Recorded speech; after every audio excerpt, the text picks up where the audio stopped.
சிறையில் சாதி அடிப்படையிலான பாகுபாட்டை ஊக்குவிப்பதாக குற்றம் சாட்டப்பட்ட நிலையில் தமிழக அரசு உள்ளிட்ட 11 மாநிலங்கள் பதிலளிக்குமாறு உச்சநீதிமன்றம் நோட்டீஸ் அனுப்பியிருக்கிறது.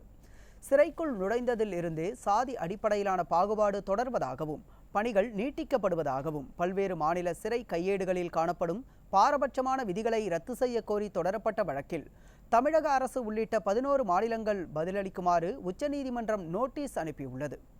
உத்தரப்பிரதேசம், மேற்கு வங்கம், மத்திய பிரதேசம், ஆந்திர பிரதேசம், தெலுங்கானா, பஞ்சாப், ஒடிசா, ஜார்க்கண்ட், கேரளா, மகாராஷ்டிரா, தமிழ்நாடு உள்ளிட்ட மாநிலங்களும் மத்திய அரசும் பதிலளிக்க உச்சநீதிமன்றம் உத்தரவிட்டுள்ளது.